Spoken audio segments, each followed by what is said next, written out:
प्रणाम मित्रों। तो चलिए आज हम लोग आदिकाल की सांस्कृतिक परिस्थिति और साहित्यिक परिस्थिति के विषय में जानेंगे। इसके पूर्व हम लोगों ने राजनीतिक, धार्मिक और सामाजिक परिस्थिति के विषय में जान लिया है। तो अब हम लोग सांस्कृतिक और साहित्यिक परिस्थिति के विषय में जानेंगे। आदिकाल की चौथी परिस्थिति है सांस्कृतिक परिस्थिति या सांस्कृतिक स्थिति। सम्राट हर्षवर्धन के समय तक भारत सांस्कृतिक दृष्टि से ही नहीं, राष्ट्र दृष्टि से भी संपन्न एवं संगठित था। संगीत, चित्र, मूर्ति एवं स्थापत्य कला की दृष्टि से हर्ष का समय पर्याप्त समृद्ध था। यहाँ के लोगों का जीवन धर्म भावना से ओतप्रोत पवित्र एवं सुसंस्कृत था। नगेंद्र जी के इतिहास में डॉक्टर राम गोपाल शर्मा दिनेश ने आदिकाल के आरंभिक समय में जहाँ भारतीय संस्कृति चरमोत्कर्ष पर थी, वहीं आदिकाल के समापन के समय मुस्लिम संस्कृति के स्वर्ण शिखर स्थापित होने लगे थे। अर्थात यहाँ भारत में जब हर्षवर्धन जी का साम्राज्य था, तब हमारी भारतीय संस्कृति चरमोत्कर्ष पर थी। ऐसे ही एक विद्वान है नगेंद्र जी, जो कि साहित्य इतिहासकार हैं।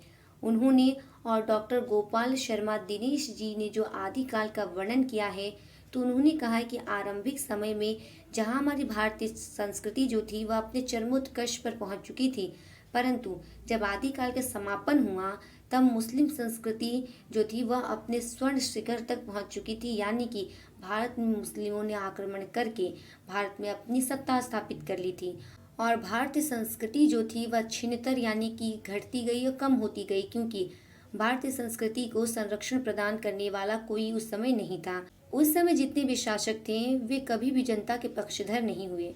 बहुत ऐसे शासक थे जो कि भारतीय जनता के लिए लड़ते थे, परंतु उनकी संख्या बहुत ही कम थी। अधिकतर राजाएं केवल अपनी प्रशंसा के लिए युद्ध किया करते थे।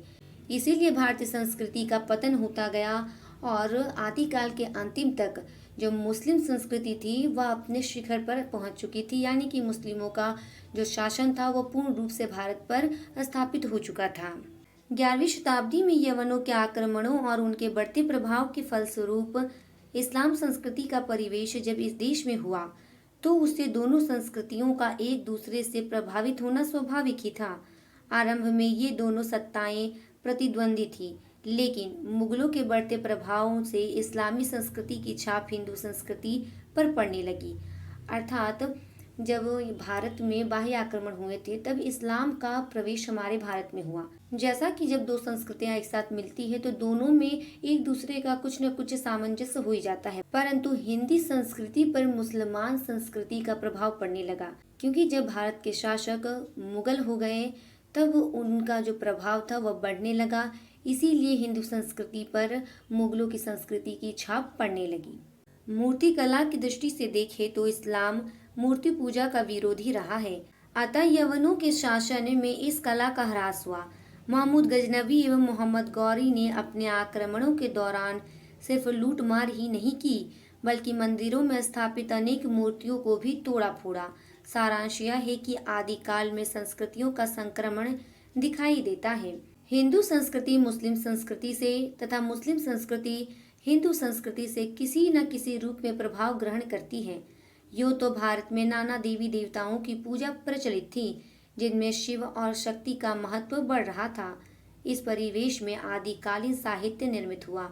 अर्थात जिस प्रकार से आदिकालीन समय में जो राजनीतिक स्थिति बहुत खराब थी, उसी के साथ साथ सामाजिक स्थिति भी बहुत खराब थी, धार्मिक स्थिति भी खराब थी। इसी के साथ साथ हमारी जो सांस्कृतिक स्थिति थी वह भी बहुत खराब थी, क्योंकि यहाँ पर हिंदुओं का दमन हो रहा था। यानी कि बाह्य आक्रमणकारियों ने यहाँ पर आक्रमण करके अपनी सत्ता स्थापित कर ली और उन्होंने हिंदुओं का दमन करना प्रारंभ कर दिया, जिस वजह से हमारी जो संस्कृति थी जो एक समय पर अपने चरमोत्कर्ष पर पहुंच गई थी, वही संस्कृति आदिकाल के अंत तक होते होते एकदम छिन्नतर हो गई, बहुत कम हो गई, क्योंकि इस्लामिक सत्ता द्वारा उन पर दमन किया जा रहा था, उन पर अधिकार जमाया जा रहा था। और यही नहीं, इस्लामों में मूर्ति पूजा नहीं की जाती, यानी कि वे लोग मूर्ति पूजा के विरोधी हैं। इसीलिए महमूद गजनवी और मोहम्मद गौरी ने न केवल हमारे भारत में आक्रमण करके लूट मचाई, इसी के साथ साथ उन्होंने कई मंदिरों को भी ध्वस्त किया और उसी के साथ साथ मंदिरों की मूर्तियों को भी खंडित किया है। तत्पश्चात हिंदुओं की जो संस्कृति थी उसे इस्लामियों ने बहुत ही क्षिणतर कर दिया था। जब तक आदिकाल का अंत हुआ तब तक। अर्थात इस प्रकार की सांस्कृतिक परिस्थिति में आदिकाल साहित्य निर्मित हुआ। पांचवा है साहित्यिक परिस्थितियां। आदिकालीन साहित्य का प्रेरणा स्रोत बनने वाली संस्कृत, पाली, प्राकृत तथा अपभ्रंश भाषा और उसके साहित्य ने उस युग के कवियों, शासकों और चिंतकों को प्रभावित किया। काव्य शास्त्र तथा काव्य के क्षेत्र में संस्कृत की इस परंपरा का अनुसरण रीतिकाल तक होता रहा।